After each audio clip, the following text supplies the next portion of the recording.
Welcome back to Philosophy and Ethics in Games, the series where I break down the stories in some of our favorite games and ask the tough questions to figure out what is right and what is wrong.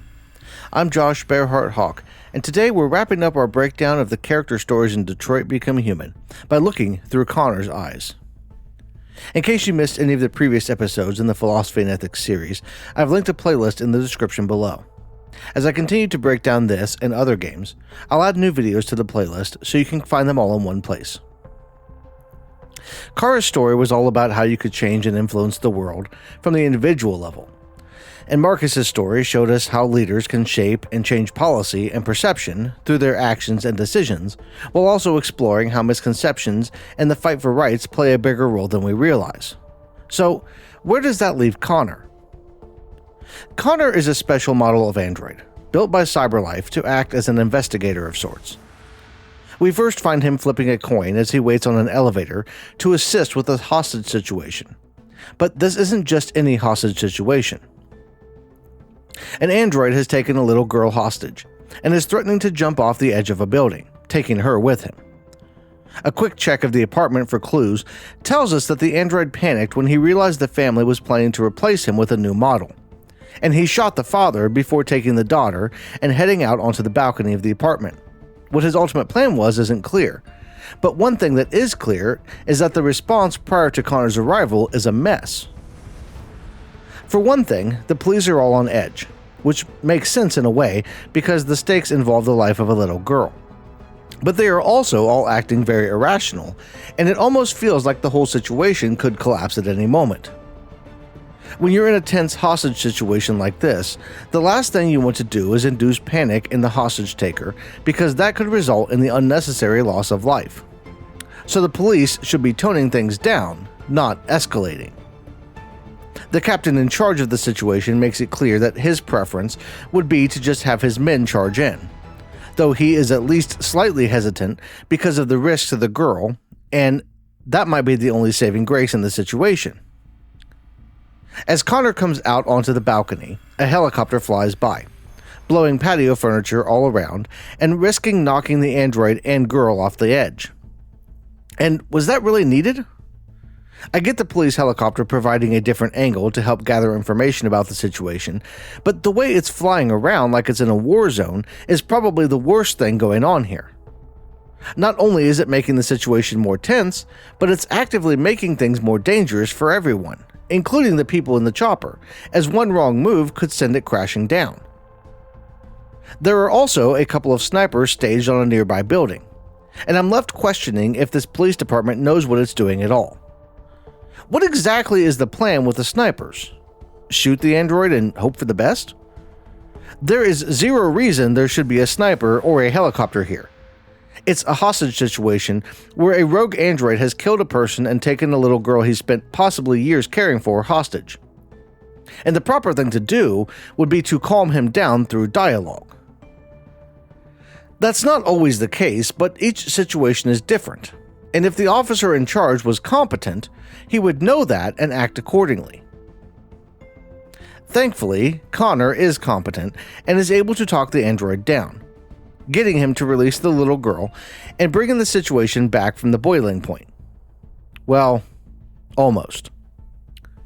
The police in Detroit Become Human are overzealous to say the least, and as soon as the girl has been released, the snipers open fire, killing the android after he'd surrendered. And that's not alright in any way.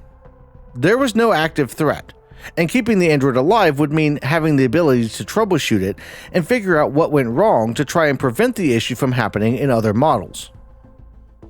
We can overhear one of the officers at the scene saying they have the same model of android at home, pushing this point further and really enforcing how important it would be to figure out what happened. The story is on the news, with a news helicopter covering it live, and would no doubt cause some concern from people who might be watching and also have that android. So why did the sniper open fire? If I were running Cyberlife and saw that happen, I'd be irate about how the whole situation unfolded and ended because it was just so over the top, and it could hurt the corporate image. Now, most of us would likely scoff at that. Who really cares about some big faceless corporation and their public image?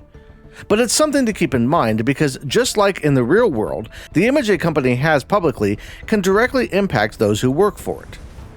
That includes everyone from the top of the chain all the way down to the janitors and receptionists who are just trying to make a living. Everyone has bills to pay, and we aren't all in a position to pick and choose which company we work for, especially in the world of Detroit, where unemployment is already in the high 30s. If you can get a job that pays your rent and puts food on the table, you're going to take it. So from the very start of Connor's story, we can see that the police department isn't the best or brightest. But where do we go from here? Maybe that was a one-off situation and things get better. Or they could just slide a little further downhill. A couple of months after the hostage situation on the rooftop, Connor finds himself once again flipping his lucky coin as he approaches a bar late in the evening. Androids don't drink, and they aren't welcome in many establishments. But he has to enter this specific location because he's looking for a police detective by the name of Hank Anderson. Hank is a washed-up lieutenant at the tail end of what was a glorious career. He's become an alcoholic, a side effect of years of police work and the loss of his son at one point. And while he's still a good cop, he's also more or less given up on the world.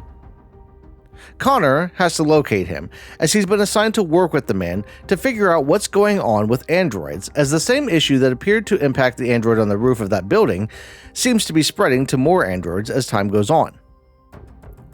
Hank isn't exactly thrilled to be working with Connor, but over time their relationship actually becomes one of my favorite dynamics in any game I've ever played. Briefly, Hank doesn't like androids, which is kind of par for the course in general, as many others share his view. But he also hasn't really had a lot of direct contact with them, so his opinion is based on seeing them only from a distance. As he works more and more with Connor, albeit over a few days in game time, he starts to see some personality in the android that he didn't expect. Now, this relationship is also very heavily based on player decisions, and can end up going either good or really bad. And it isn't always clear what the right choice to make is in regards to dialogue as Connor. And I think that's what makes this part of the game so much fun for me. Hank might just be the deepest character in the game, and his actions and words don't always match his thoughts and emotions. As I was playing, I found myself selecting dialogue that I thought he might respond well to, only to find that it hurt my relationship with him, subverting my expectations and making me think deeper before selecting what to say and do around him. And this matches how Connor would likely feel in the situation. Everything he knows about humans and Hank comes from a vast database of history and documentation, but those things can only get you so far with more complex individuals. Connor wants to complete his assigned task, and doing so requires him to work with Hank, meaning the two will need to at least have a professional working relationship. But there's a lot more to it than just trying to be professional, though we should probably focus on that as we move the story along because they do have a case to solve. The first part of that case involves a man who was murdered, with the main suspect being his android. As they arrive at the crime scene, Hank tells Connor to stay in the car, though this isn't really an option because Connor's primary orders are to assist with the case, and that overrides most of Hank's orders. In the house, they find the man's corpse, but the android appears to be missing. A quick investigation of the scene reveals an altercation in which the man started hitting the android with a bat, causing the android to act in self-defense by stabbing the man. Following a trail of blue blood, Connor tracks the android into the attic of the building, where he finds it hiding and appearing to be scared for its life.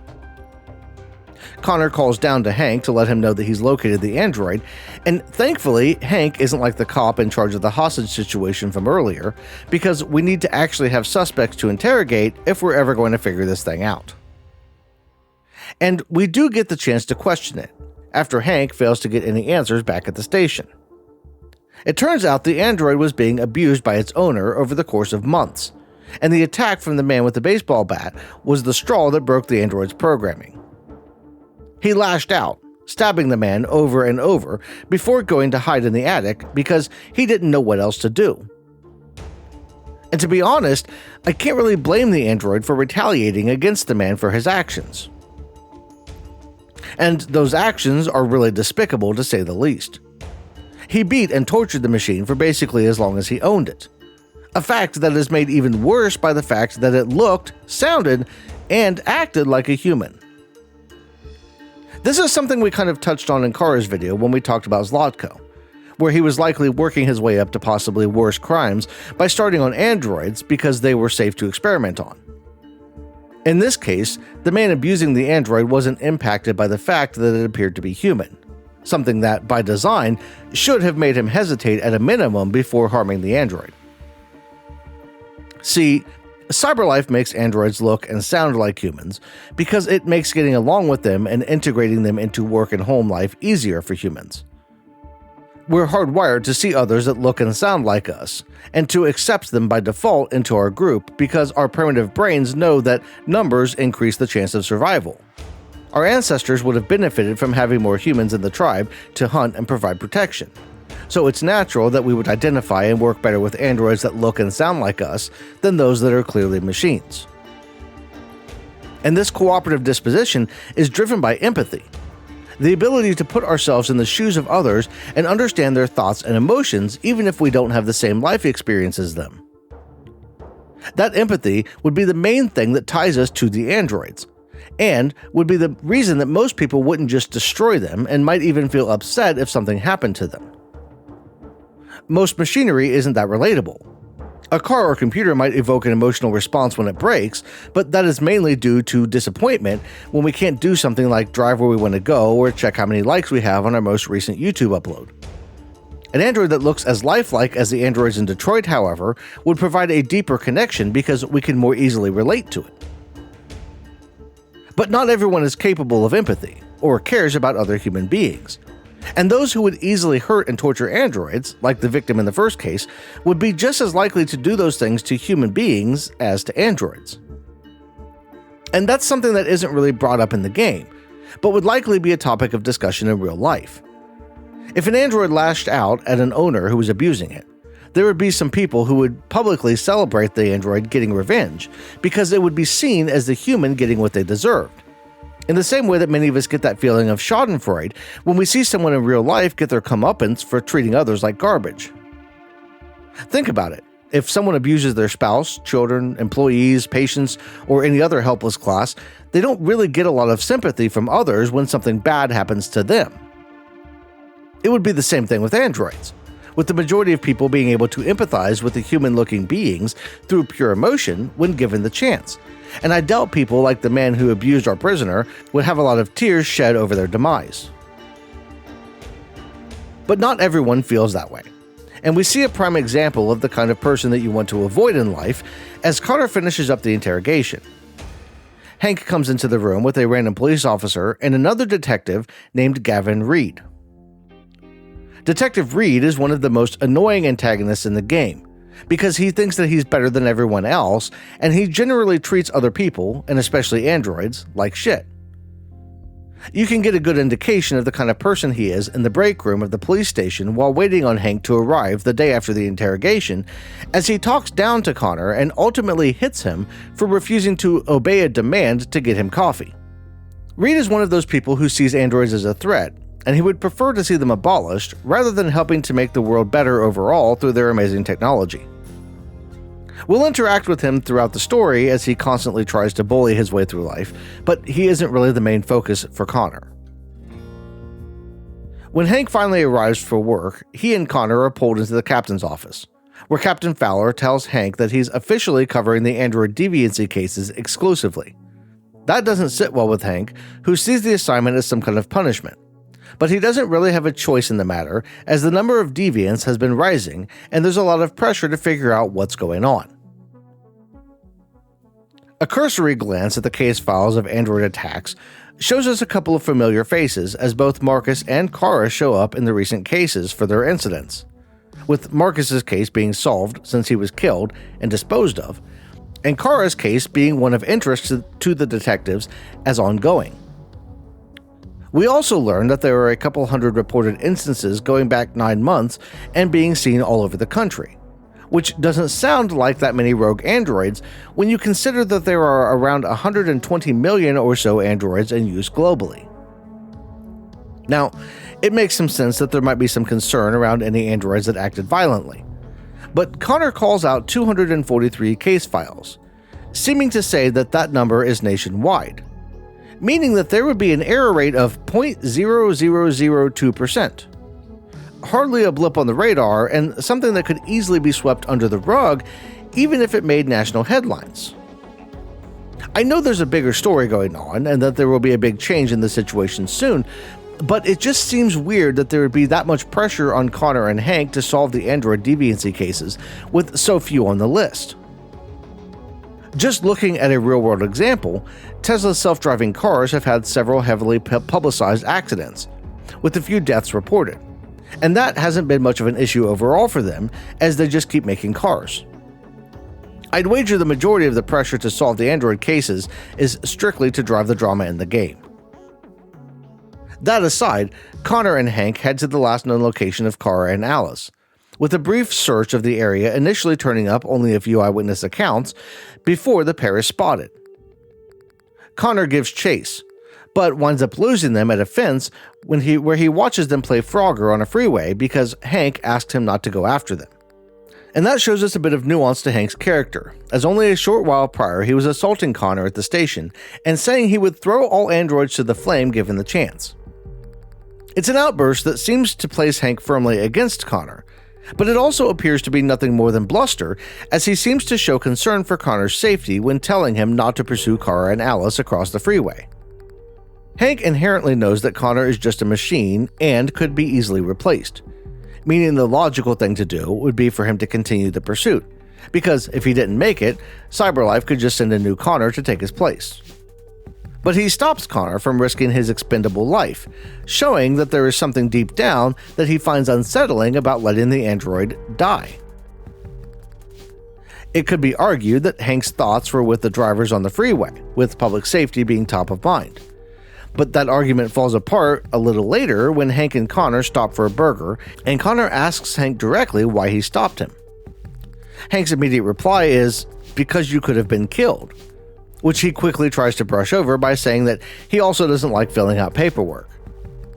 While no one likes filling out paperwork for damaged equipment, that wouldn't really be that high of a price to pay if he really didn't like Connor and wanted to be rid of him.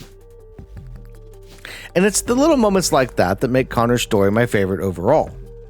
The way the pair interacts is great, but the small things like Hank trying to keep up a guard, acting like he would prefer to work solo, and that he doesn't like androids while secretly seeming to enjoy the partnership between them are what make the story stand out. They don't get long for their lunch stop, however, as there's a report that a known deviant was spotted in a nearby apartment building, and they head over to check it out. The place is full of pigeons, as the android had apparently been feeding and caring for them. And after looking around for a bit, Connor is able to figure out the deviant is hiding in a hole in the ceiling before the android hops down, and we have a chase on our hands. The chase takes us across several rooftops, where we see one thing that kind of gets overlooked in the form of rooftop farms. The details of these growing operations are obviously unknown, but it's one of those little things that makes you wonder how they aren't feeding everyone in this world with this kind of tech.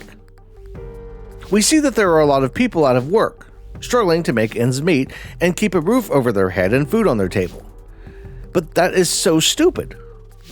Not video game stupid, it makes sense in the context of the story, but stupid as in we have the same problem in the real world, and it's just absolutely dumb because we realistically have the resources and ability to feed everyone through ideas like these rooftop gardens, where communities could presumably come together to grow and cultivate enough resources for their local area. And yet, we let people go hungry because... reasons? It's something that really bothers me because I like to cook meals using fresh fruits and veggies where I can, but that stuff can be really expensive, all things considered. At the same time, cities will spend tax dollars on projects that no one wants or needs when they could be focusing on building for the future through setting up community gardens and focusing on locally produced food to help keep their citizens from starving. Some of it boils down to the community in general, and the fact that those kinds of projects would require people to actually participate and actually care about their neighbors. But all in all, that's a topic for another video. Getting back on track, Connor catches up with the deviant at the same time as Hank is cornering it. and the android chooses to push Hank off the roof and leave Connor with a decision. He can either keep up the chase or save Hank. And given how much paperwork would be involved if Hank were to die, it's best here to save him.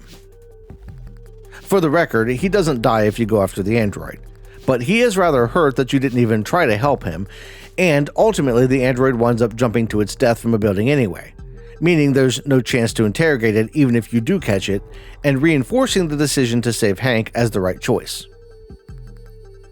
It's not the last time we have to save Hank though, as before the next case, we have to track down the detective again, this time finding him passed out on the floor of his kitchen. He apparently drunk himself under the table, literally. But that isn't all there is to it, as we find a revolver in his hand with a single bullet loaded in the cylinder. He was playing Russian roulette and getting wasted, and a peek around the house as he's freshening up reveals the reason. A photo of his son can be found lying face down on the table. He's still grieving the loss of the young boy, and he's turned to alcohol to help him cope, leading to moments where he's so down that he doesn't want to go on living. He also doesn't have anyone else in his life. He's all alone, and that just compounds the pain and leaves him on the brink every day. He's lost in the world, but he also can't find it in him to end his life, so he leaves it up to chance, loading a single bullet in the revolver when he gets to that point, and finding out with a single squeeze if that night will be his last, or if he'll stumble back into work the next day and keep living in hell. It's a sad situation, and really just adds to the depth of who Hank is as a person. Many of us can relate to that kind of visceral grief, of losing someone we loved and trying to figure out where to go from there. But the gun didn't fire, and before long, Hank is ready to go check out the next case, bringing us to the Eden Club, where we smash face first into another topic we touched on with Zlatko. There are two things that drive the advancement of technology more than anything else in this world: war and sex. If humans can kill each other with it or use it to get physical pleasure, you can be sure it's going to become mainstream at some point. And that's where the Eden Club, and likely other establishments, come into the picture to fulfill that second desire. Androids that have been made specifically for providing intimate contact have, of course, been created and are used by a wide array of customers. We're going to explore this topic a little more in the next video, as we pick apart a few big pieces of the game that reflect more on the real world than we'd like to admit. But it's important here because this new case involves one of the consumers of this adult-oriented landscape being killed by one of the android working girls. At first, it appears there's only one girl involved, with both the guy and the girl being dead from an apparently rough outing. But looking deeper into it and resuscitating the girl using her wiring to give her a few seconds to relay what happened, reveals that there is a second girl who fled the room. Thankfully, each of the androids doubles as a security camera, and Connor is able to use that feature, with some help from Hank renting out various android models, to track the girl through the club and into the back room, where he and Hank wind up in a fight with not one, but two android working girls. The fight ends with both girls dead, as Connor shoots one and the other takes her own life. It turns out they were in love, and the man who was killed in self-defense by her when she went deviant when faced with brutal treatment. And Hank isn't thrilled with Connor's actions when it comes to the girls at the Eden Club, as we see when he confronts Connor a little later at the riverfront. The two discuss a few things regarding the case, as well as Hank's depression and mental well-being, and Hank winds up putting his gun to Connor's head in an attempt to draw some emotion out of him. He seems to have had a change of heart about androids after seeing the girls at the club and how in love they seemed. And he brings up some good questions in doing so, as he asks Connor whether he's afraid to die and what will happen if he pulls the trigger. On the first question, the analytical side of Connor would know that it wouldn't matter.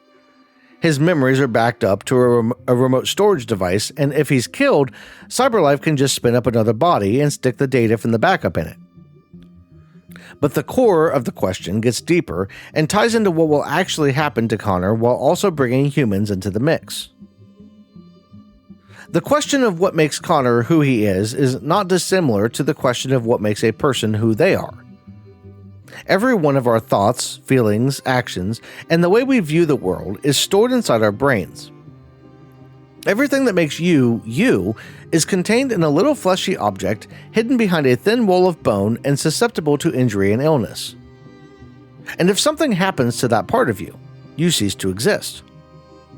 It could be a blow to the head that changes your personality, making you, for all intents and purposes, a different person.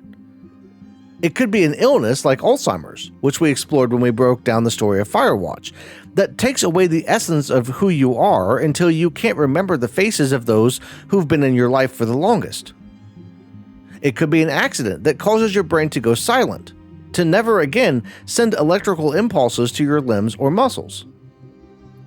Whatever the cause, a change in the function of that 3-pound chunk of mass in your head could spell the end of you. But would that be the same thing for Connor? In a way, it would. He is, at the end of the day, just the sum of his parts. His brain is a supercomputer, capable of processing input from the world around him many times faster than a human's brain can think, but it's still just a chunk of plastic and parts that is contained within him. If the computer inside him fails to function, he is just as dead as you or I. But he has an advantage that we don't. Because his brain is backed up at Cyberlife, death only means the end of that version of Connor. A new version, complete with the memories of the old Connor, would be sent in to finish the mission, and from Hank's perspective, it would be like Connor never died. Now, I should add here that there is a belief that many people hold of an afterlife, where we live on after our bodies give in. While this isn't a belief that I personally hold, it also isn't something that I'll dismiss outright because there's just no way to know one way or the other at the moment. For all we know, we could wind up like Connor, having our memories moved to another body or another reality that we've yet to discover. Though, like Connor in that circumstance, who we are, the point of view that we have now, would cease to exist because our memories are separate from what makes us conscious. Consciousness is something that's been hotly debated, and something we touched on in the video about whether androids should be granted rights, so I won't get too much into it here. But it's tied to the self-awareness that we have. When you think about the world outside of your mind, when you perceive it from your singular perspective, that is your consciousness working. And when that consciousness goes away, when your ability to process the world through your senses is no longer there, you don't exist. The events that happened while you existed still exist, the portion that could be considered memory.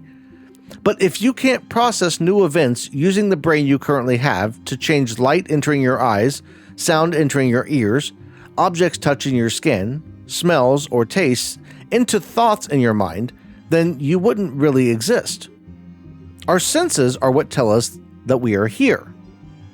Losing one or two might make things more difficult, but losing all of them means that we can no longer participate in the world around us, and we no longer have the sense of self that comes from those senses granting us access to the world. And that would be the case for humans and androids alike. But that discussion isn't really one that Hank and Connor can have. Nor is it one that Hank would be up to in the moment, as it's clear he's at least a little intoxicated. And he isn't thinking rationally as he battles to figure out where he stands on androids. He wanted to be against them, but working with Connor and seeing the girls at the club has made him wonder if he's wrong about the machines that have become so prevalent in the world around him. And as he's starting to question his own views on androids, they make it even more difficult as a group of them takes over a television station and broadcasts a message to the world. They ask for equal treatment and make it clear that deviancy isn't just some contained malfunction. The next stop for Connor and Hank is investigating the scene of that takeover, and it winds up being a turning point in the story. For one thing, the FBI is now involved, with a Special Agent Perkins being sent to help with the investigation. He's kind of like Detective Reed, but on a much bigger scale.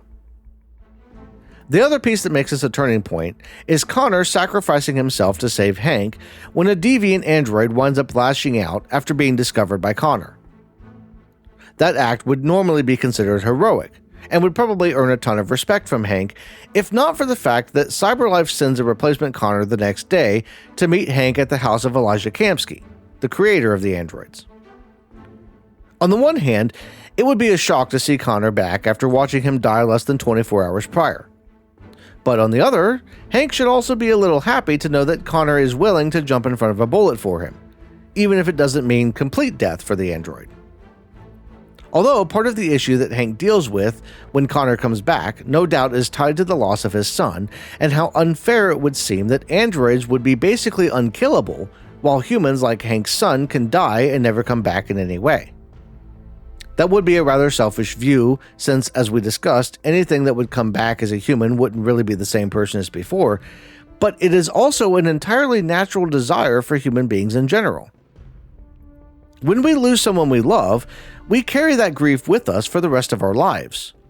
We spend a lot of time wishing that we could just hear their voice one more time, or see their smile light up a room again.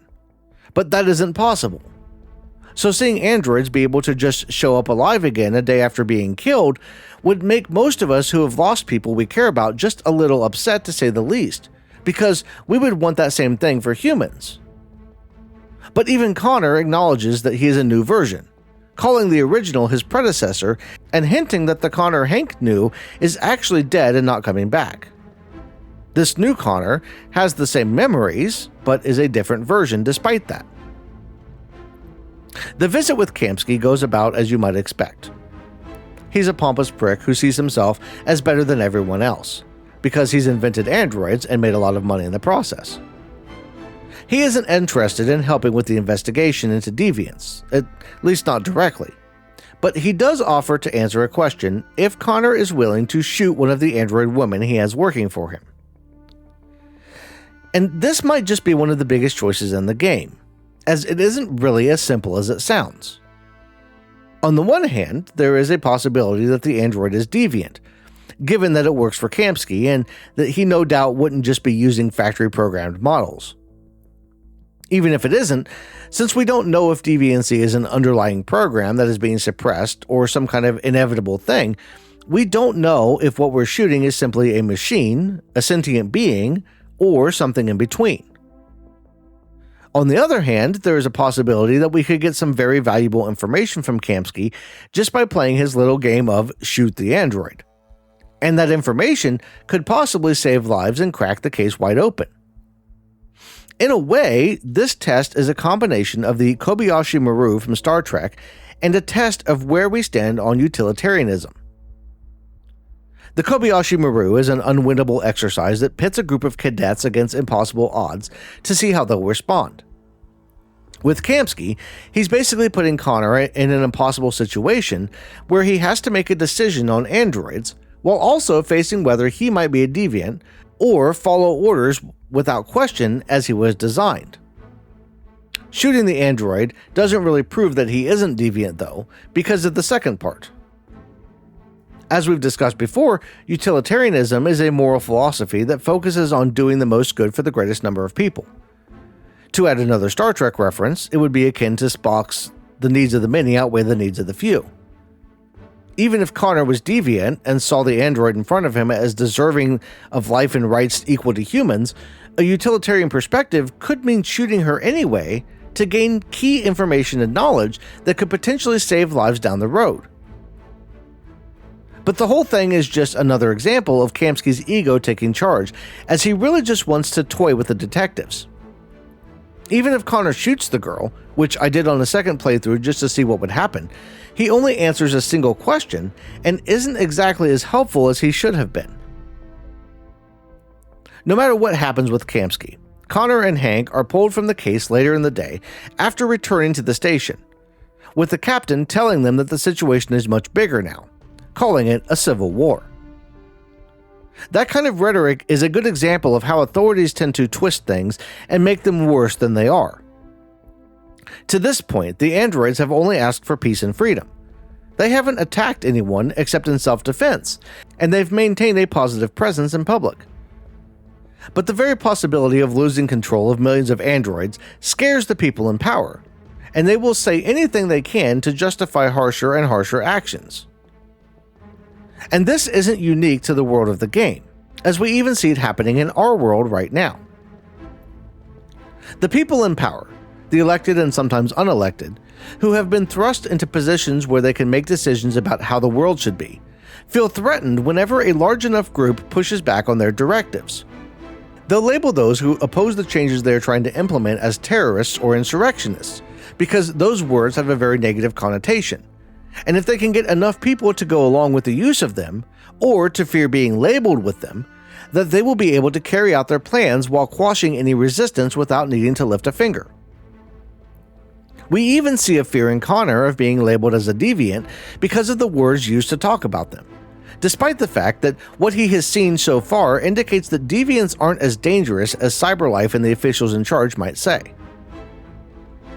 And it's important to focus on this, because often in our own world, words are thrown around simply to sow discourse and keep people silent.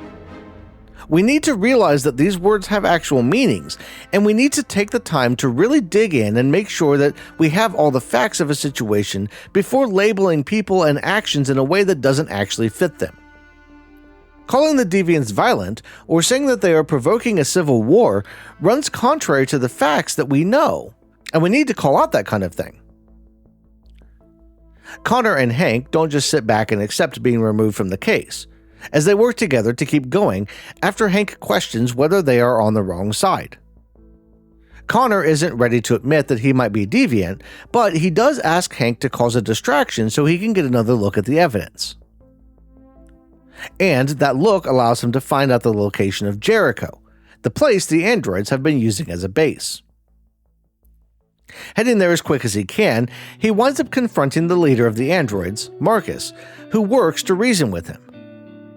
Connor wants to complete his mission, but the lines between right and wrong have blurred, and he isn't sure anymore what he should do.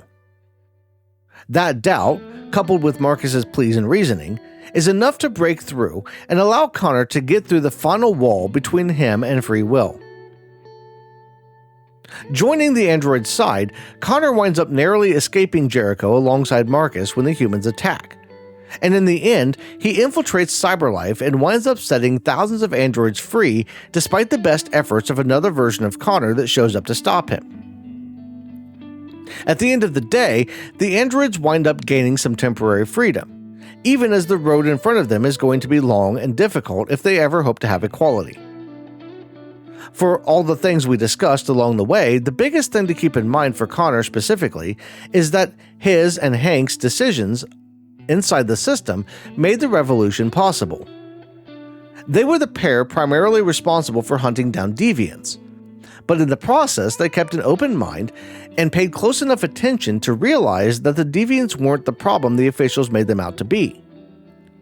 Their work inside the system, using their access to evidence to find Jericho, and using Connor's access at Cyberlife to release the androids in the lower levels, allowed the revolution to succeed and ensured the androids had a say in the end.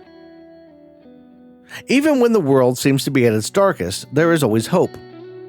The story of Connor, combined with Markus and Kara's stories, shows us that it takes people, or in this case androids, at all levels to make positive change happen. Kara had a role to play on an individual level, bringing hope through her actions to those who had lost it. Markus brought a message of change and unity to a large group, shining a light in the harbor to help guide the ship. Connor worked within the system, staying focused on doing the right thing while also paying close attention and correctly seeing the difference between right and wrong along the way. It took all of them to make freedom for androids possible, just like it takes people from all walks of life and in many different places to bring positive change to our world. Next week, we'll be taking a broader look at Detroit Become Human as we dive into 3 separate aspects of the game that we can take away and learn from before ultimately moving on from one world where androids are craving freedom and into another where similar beings are wanting the same thing. To make sure you don't miss out on that, you're going to want to subscribe to Lost in Games and like this video to let me and YouTube know that you enjoyed it. If you want to go above and beyond, you can join the Patreon or become a channel member here on YouTube to get some cool perks and help me to keep making videos like this in the future. That's all I've got for this one. I want to thank you all for watching, and I'll see you in the next one.